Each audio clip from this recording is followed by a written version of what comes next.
Before we start the show, we'd like to thank our sponsors for 2025. SEBA, the Southeastern Beefmaster Breeders Association. Jones Beefmasters, Mr. Clark Jones of Savannah, Tennessee. Valor Cattle Company with Jordan Taylor in Hahira, Georgia. Rockin' RB Cattle Company, Crosby, Texas. Beef, the Beefmaster Education Endowment Fund. Our host, JCS Farms Beefmasters, Jared Strickland, Savannah, Tennessee. Emmons Ranch Beefmasters, Fairfield, Texas. Cottage Farms Beefmasters, Jackson, Tennessee. Lissy's Beefmasters, Stockdale, Texas. C&M Ranches, Kershaw, South Carolina.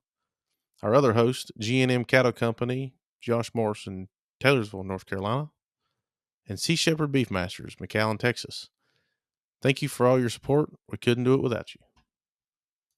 Welcome to Beefmaster Banner, where your host, Josh Morrison and Jared Strickland. How's it going, Jared? It's going good, man. We finally got a little warmer weather. We're getting some rain. The storm's coming through tonight. Right now ain't as bad as they said so far. So pretty pleased with that. Well, that's a wild line of storms. It's supposed to hit us supposed to be in our area about between somewhere 6:30 to about 7:30 in the morning. Thankfully, that they say that'll help keep a lot of the severe weather away. Down east of us, though, is going to probably get hammered a lot worse. But it's just kind of an odd little line of storms that's coming through there. Yeah, it's affecting a lot of people. I don't. The the wind's pretty rough though. It's blowing pretty hard. I'm sure everybody else has been seeing that too. Oh And yeah, yeah. I talked to. Actually had a conversation with Robert Scott earlier today, and he said it. I think he said it blew somewhere around gusts of like 70 mph or something down there. oh me. So it's been windy all up and down. It sounds like, but Yeah. I guess welcome to getting ready to be springtime. Yeah, they say March comes in like a line, right? March is and I don't know about you, but over here, man, March it may be 75 degrees for a week. And then all of a sudden, towards the end of the month, third week to the end of the month, we're getting snow. Yeah. It's It's like it's always a mixed bag, that's for sure. winter has to rear its ugly head one last time. Mhm. Um, but tonight's going to be, I don't know, it's truly just bantering. Yeah, that's what we talked about. We're so busy getting ready for sales and stuff like that. So we thought we were due an episode, so we thought we might just do more of a relaxed version and talk a little bit about what we got going on and what's everybody's coming up. You know, obviously we're doing this the what is today, the 4th. So uh we're headed to Damascus this weekend for the Cattlemen's Elite Sale. So we're March gonna 8th. have to yeah, so we're having to get out of here a little early this week, so we need to get something done. So we thought about talking about all the sales coming up. That way, if people are riding down the road and want to listen, we talk about maybe we're talking about where you're headed or something like that. Well, and there are a few sales that are January, February, but this really, I mean, you get to Houston and Cattleman's Elite now, and I mean that's really the start of Yeah, sales Houston. season. To me, Houston has always kind of cracked the door open on sales season, I guess, in a way. Yeah, for Just sure. March is always busy, and I mean, there's some there at the end of February usually, but like the you call your deal and stuff. But that March is usually there's something every weekend all the way into the once it gets there, it's all every weekend till middle of summer pretty much. I'll say till July, and then August it kind of ramps back up, Hmm. and you have one pretty much every weekend again through what October? I guess October 12th through the convention. Yep. And there's November's got to where it stays pretty busy now too. So It's fun to see all the different sales, though. I mean, it gives oh yeah. people and commercial, register purebred and commercial people plenty ample opportunity to buy these Beefmaster cows, and that's what we want. Oh yeah. But with that said, you know, uh Houston's always a big deal. So I figure a lot of folks listening will be when they hear this will be either headed that way or already there. So uh looking at the Houston Magic sale and the fraternity. I always enjoy going down there. It's been a few years since I've been, but we used to go a lot. back when we sold down there quite a bit. I always enjoyed the shows going on too. I've never been there, but I sure like to go It's to something. that sale. It's definitely something to see. Uh, it's a lots of different livestock shows and lots of different breeds of cattle down there. Lots of different breeds, period, or different types of livestock down there. So Well, there's it's essentially, I mean, there's two sales in one day. You got the yeah, and they're Houston right. Magic and then the Futurity. Yeah, they're right, pretty much back to back. And you get to see a lot. You get to see lots of cattle that those couple of days. So if you've never been and thought about it, it'd be worth your time to go to check it out. Yeah, absolutely. And I mean, I feel certain everybody's down there. Um, you know, and it's cool to get to watch, if you want to watch some, if you're not familiar with showing cattle or have ever really done any kind of showing of cattle, it'd be kind of fun to watch that as well. And yeah, that's the same time as the rodeo too. So there's a lot going on down there, Oh, um, it's a whole big deal because while it's going. yeah, they've got lots of activities going on, so you'll not get bored. Like you said, the rodeos down there going on and concerts at the rodeo and stuff like that, and they've got all these exhibits for exhibits to see and stuff like that. So it goes on for practically weeks on end there for a little while. It goes But on for a long time. yeah, but I mean, there's a lot of stuff. There's a lot of heifers. I'm just scrolling down through here. They're actually auctioning off a 5-day safari for two hunters. Um, they got a lot going on. But well, yeah, it's this year in the fraternity, they've got the is it $10,000 maybe? Yeah, the oh wow, winner take all fraternity there for the Bulls. So that'll definitely bring some news there, and looks like they got a good lineup of Bulls this year. So yeah, that'll be absolutely. interesting to see how that shakes out. Well, and you get to see, I'm gonna say pretty much everybody's seen the Bulls on Facebook, and at least a couple of them, and I mean they've pretty much all look good from what I've seen. So I think hopefully that's a good sale, and the cattle market's right now for Oh all yeah, these sales for sure. I'm in particularly interested to see how that next gen bull they have that's about to sell, He's how some he kind of does. good, ain't he? Yeah, he looks really nice. I figure he's getting a lot of attention. So Oh, I would be say, interested to see how he sells. yeah, I would Uh, like to. It'd be fun to see how that goes. And then these sales are on going to be on Friday. Um, is how these will work. So yep. obviously the next day is Cattleman's Elite Sale, bull sale, and registered slash commercial female sale. Um, year two, Jared and I are both in that. Um, and we're really excited to see where the future goes. The first year was really good, for a first year sale especially, and um, we're really excited to see where that goes. Oh yeah, we're excited, anxious to get out there. We're leaving out Thursday, so uh we've got 5 bulls in there, me and Dad do, and then me and Weston's got some 6 commercial heifers we got out of no regrets there. So we're excited to see how they sell too. Oh, sweet, yeah, it'll be good. And we always got to get our. We talked about a long time ago. We said that we don't make anything off this, so at least we can do is get our shameless plugs in for our sales we're in That's right. when we Well, can. if you're in the Arkansas area or if or whatever close by and want to ride over, definitely do it. Or even Missouri or wherever, just come by and see us, talk with us or whatever, and see some good cattle sale. Absolutely, it's going to be a. Take a few home with you. Yeah, that's right. That's right. And anybody listening needs a bull. I mean, we tout ourselves as the, kind of the commercial, um,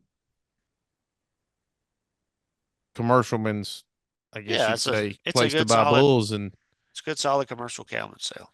That's the lots way of I good look at it. bulls. Yeah, there's going to be good bulls there. If you are in the area and not going to Houston Friday, there is a dinner at Rabbit Ridge Farms, and it was really good last year. So I Oh look forward yeah, to that too. that's always and I was really enjoyed that last year. Seeing the facility they got there. It's beautiful, and It was good. it's always a nice little. That'd be a nice little dinner there. Absolutely. Absolutely. And so it'll be a good time.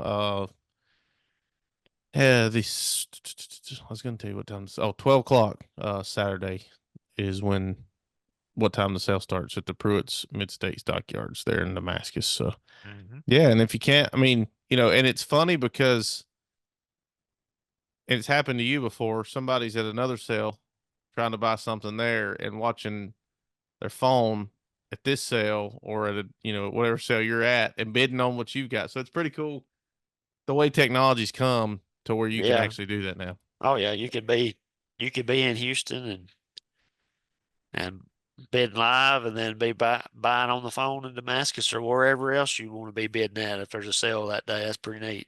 Oh yeah, yeah. And then it looks like the next weekend would be the Lissy's, um, Yeah, one they've of our got their one of our show frozen sponsors. frozen sale coming up next week would be It yeah always next does week. well. It's always Mhm. fun to watch. And then that next weekend you've got Beef on Forage big sale coming up. They'll have a bull and female sale there. Those Uh, and Live Oak is the same weekend, the same day actually. yeah. And then after that, you've got another Daybreak genetic sale coming up on the 18th. That could get wild. Yeah, oh yeah, that's it. That one will be exciting to check out, see how that goes. And then of course you've got the Emmons sale coming up on the 22nd. They've got they've got bulls and females this year. I saw their catalog the other day, so Yeah, so that'll that's your be only opportunity to be at a sale of the Emmons this year, moving forward because they are no longer having their August sale. So don't miss out on what they yeah, are yeah, offering. definitely don't be waiting around on that one because No, you'll be missing out for sure. you'll be a year away, not just a couple months now. Yeah, yeah. And their Uh, videos just came out today. I think maybe today too. I think okay. so. Yeah, I ain't got to check that out yet. I want to go look at some of that stuff. I know that I talked to Mr. Steve the other day, and again, another one of our show sponsors that's always, always, always uh, helping us out and supporting us. But he said he was really excited about that stretch of females they've got in there as well. So that'll be Yeah. some probably some good times to buy if you're looking for replacements or new donor prospects or anything like that. Or if you missed a bull somewhere and you need a bull, there's another good place to go buy one. And speaking of today, I actually noticed I haven't got to look at it yet, but in my mail stack there, I got the AI issue or from the Cowman. So everybody be looking for that. I always look forward to that one, having all the bulls in there to look at. I'll have mine in a couple of days in. hmm And you can look at it online too if they typically have it online. But that's usually always my favorite issue to kind of see if there's any new bulls out there or something like that somebody's promoting. Oh, for sure. For sure. And then we've Uh, got the Brush Country Beefmaster Blowout online cattle and genetics sale. That's a new sale, I believe, isn't it? yeah, I'm not I've never familiar heard with of it. that before. I'm looking it up right now. Hold on, let's see. Trying to see who was in on it. Hold on a minute. There it is. Schneider Brothers, Gonzalito Beefmaster, Botard Triple B, and sorry if you're listening and I butcher your name, but I think it's Campeche Cattle Company. But it's all online. It's the Gonzalez, yeah, online showcase Gonzalez Family Store, Alice, Texas. Hmm, So that's a brand new sale. yeah. I've never seen it before, so that may be one good to check out. And you don't have to travel to it. Looks like bidding opens at 7 a.m. March 25th and closes at 7 p.m. March 26th. And then right after that, you got the Commitment to Excellence online frozen sale too. First week there of April. Yes. Yep. Sure do. And it's And always April, a good one too. yeah, April's stacked full of sales. Uh, It's wide yeah, open. yeah, they got lots of sales. But we won't go into ever sell that been that far out. But I did notice there's a new sale close to me up here that having one over in Selmer, the best of both worlds sale. I saw that. Yeah, I saw that. Saw the ad for that. That'd be interesting. That'd be That's the end something of I April. could go. Yeah, that's something I can go to close by. So Yeah, have to go see what's going on over there. yeah, But no, you're right. I mean, there's a couple weekends there. There's not more.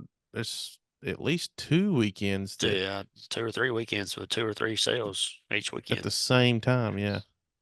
So But I mean, everything gets so busy now to where, I mean, you just about can't help but to be on top of somebody at yeah, some point, if you're going to be in unless you want to stretch out in the winter or the real hot of the summer, and most people don't want to deal with that. And I get it. I don't know that I would either, mm, truthfully, but that's kind of a rundown of the March sales. I mean, there's plenty to go to in plenty of different parts of the world for sure. oh yeah.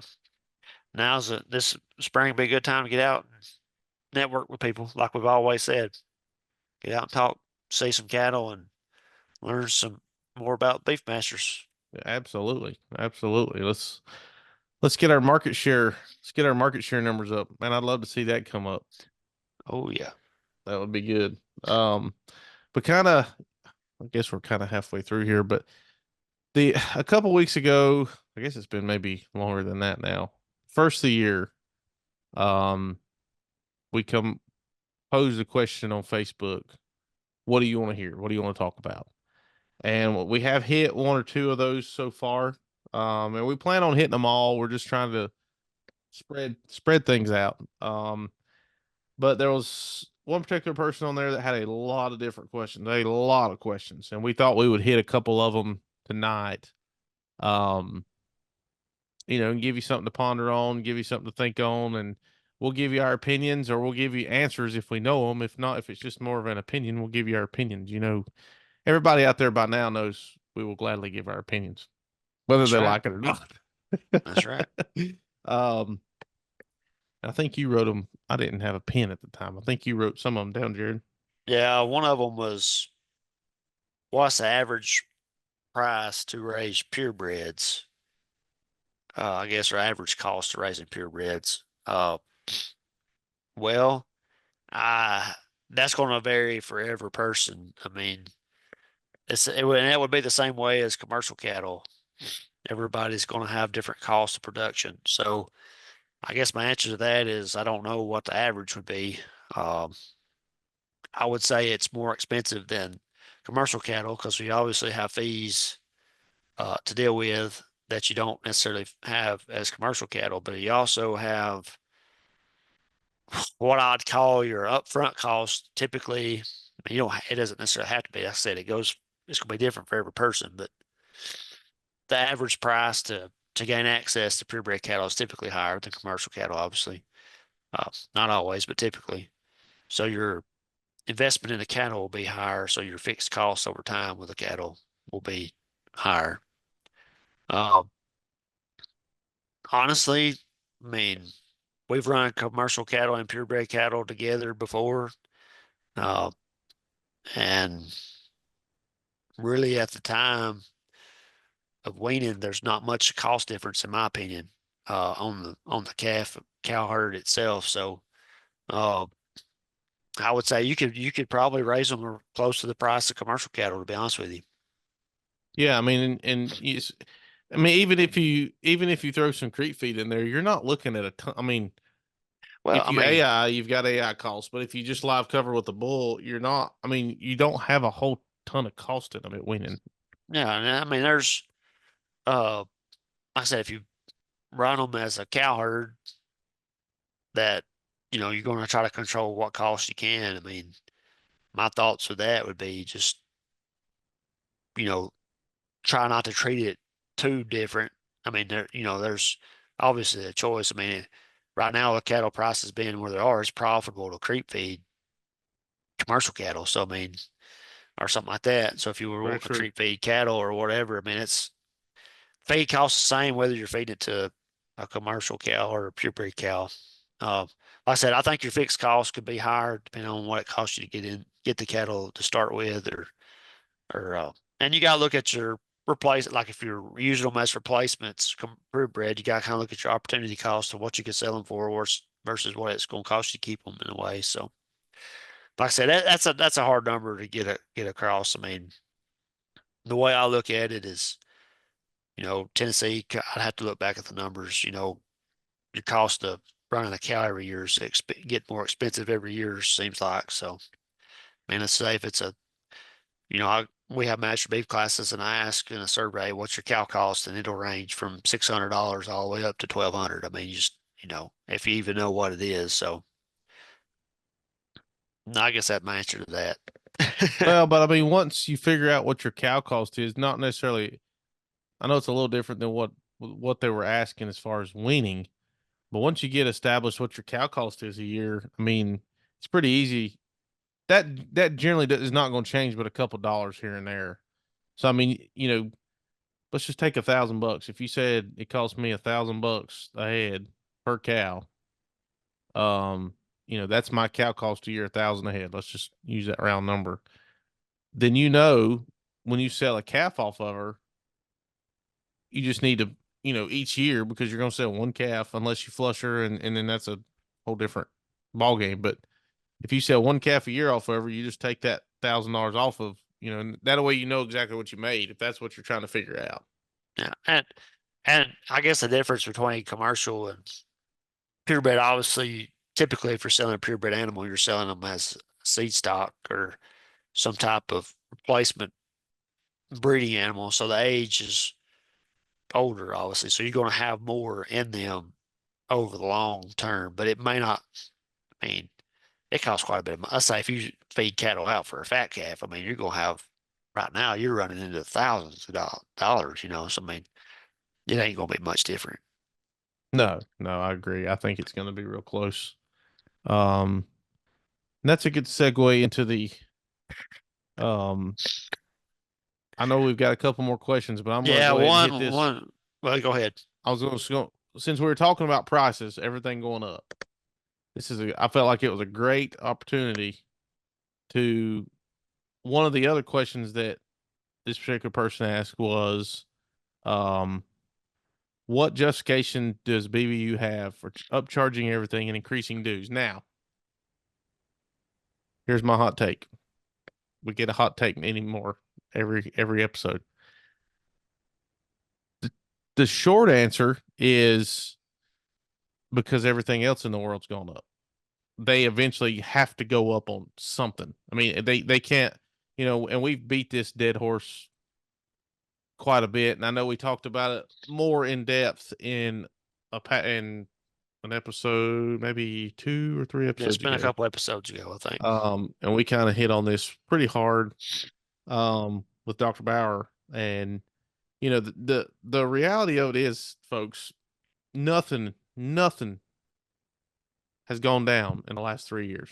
Nothing stayed the same in the last 3 years. I'm impressed just in general that BBU took this long to go up on what they did. And, you're looking at, for what you're selling calves for at market, or what you're selling calves for at a production sale or a commercial, whatever, you should be in turn getting better every time, is what your goal should be. So that should still offset those additional costs. I get it. It costs more. It's aggravating. It's cattle. But I guess to keep beating this dead horse, like I say, everything's got to go up. It's not like they have just completely skyrocketed through the roof. And to be fair, they, BBU doesn't require whole herd reporting. Lots of other breeds require it, which would in turn have you spending more money throughout the year. So that's just another service that BBU offers that other breeds do not. You are not required. Now it is recommended, and I think we all recommend it at this point, but it's not required. So there's another cost that you don't have to be associated with if you don't want to get into that. No, I But mean, it gives you just gives you have the option. I guess I'm hoping, I'm sure we'll always see these, these questions, and it's fine. I will gladly talk about them. But Well, I as just far as the stuff going up, it just is what it is. I yeah. don't think they have to justify themselves. You know, Well, it's just the cost of cost of doing business. I mean, it's just like with I mean, anything else. staples, printer paper, highlighters, pens. I mean, you name it. It's all expensive anymore, and they can't.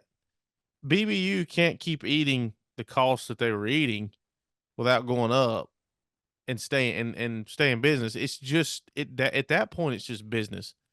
If you own your own business, you would understand too. If you have to go up because you keep eating these costs that are going up and up and up and up, you can't stay the same. You're gonna have to go up eventually. So I hope they didn't come across as smart. That was the best way I could get it out to answer that question. So the other one, or one of the other ones, is how does the new AI rules make, I guess, make us more profitable as breeders? I guess that's kind of how we'll word it there. Uh, I think, and we're going here more of an opinion.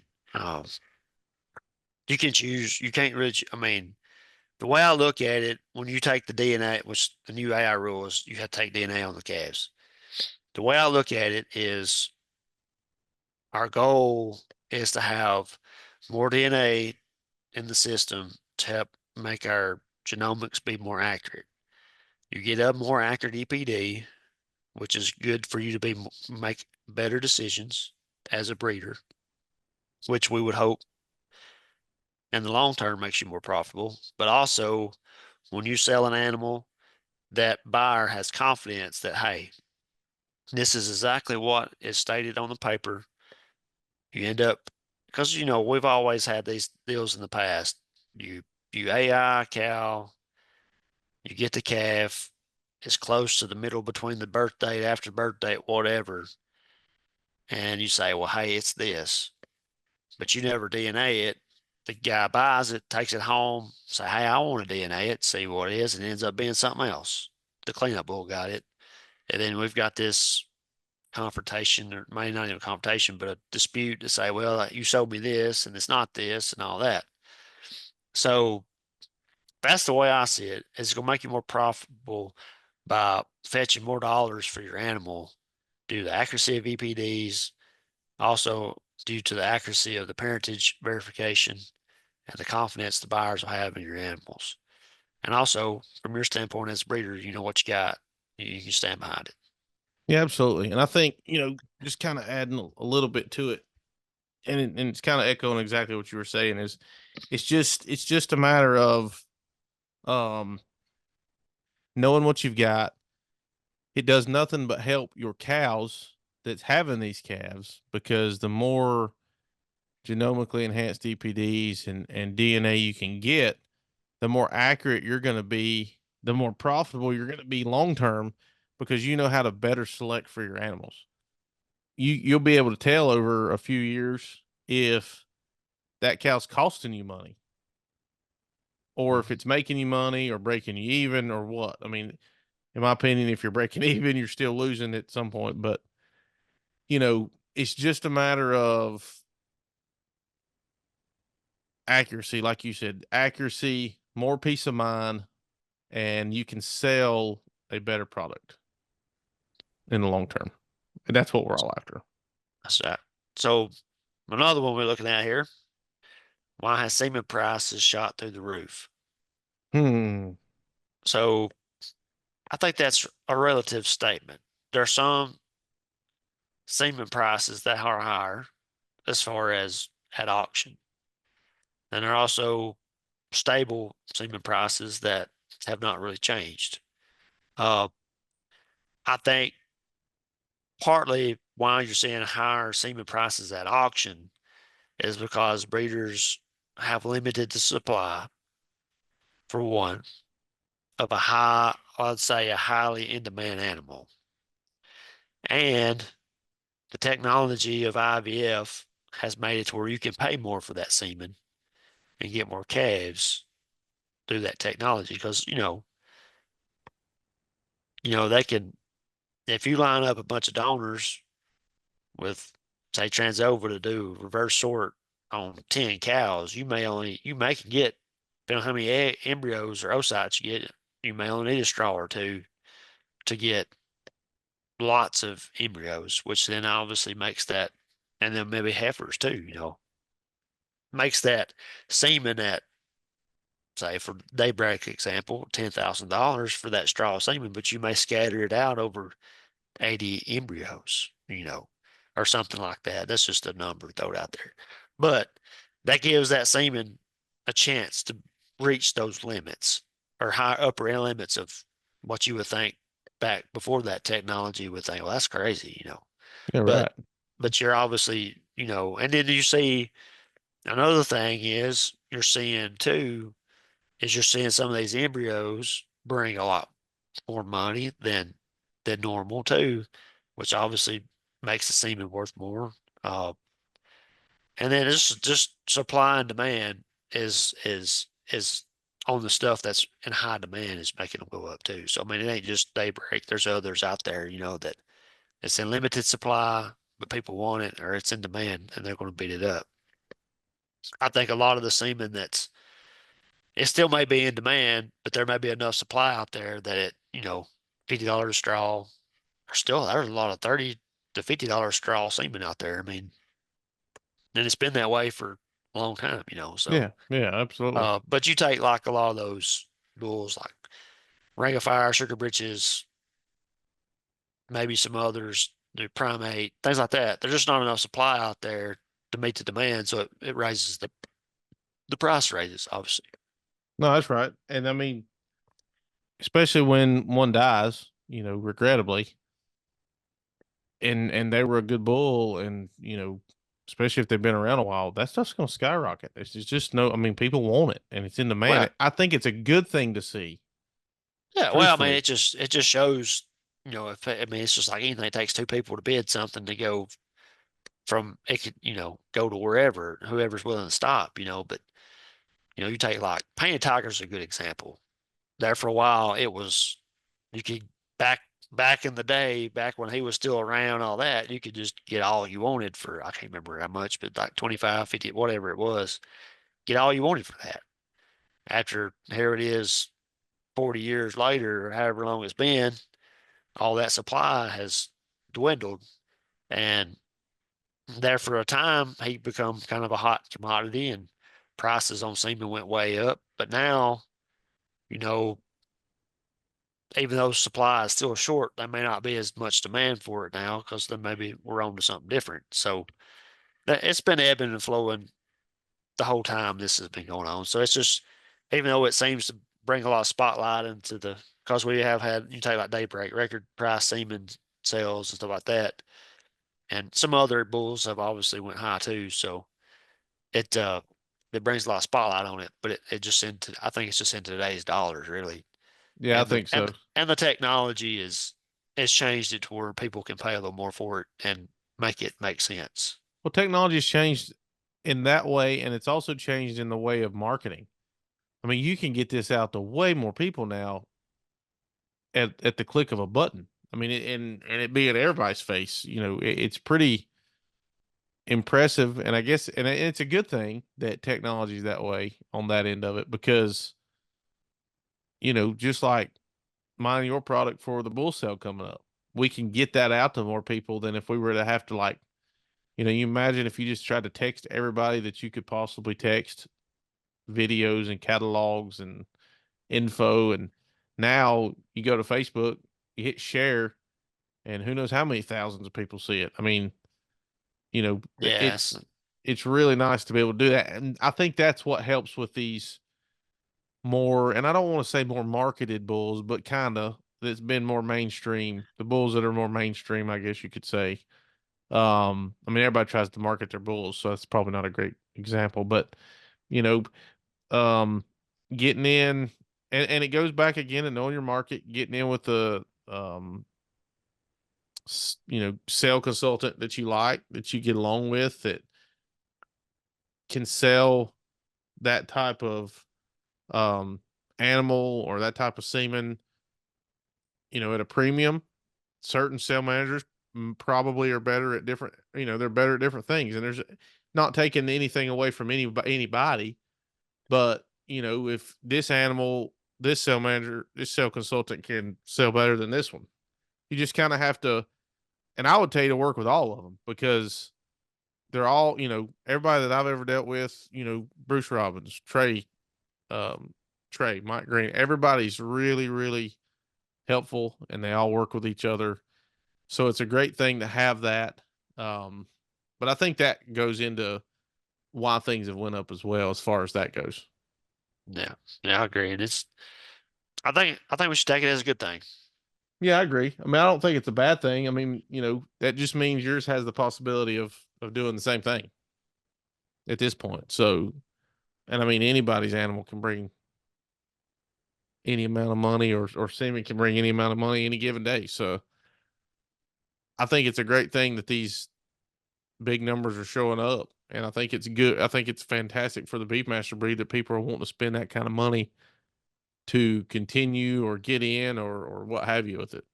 Yeah, and I know we're talking about high prices too, but there's tons of affordable semen out there. That's good quality bulls.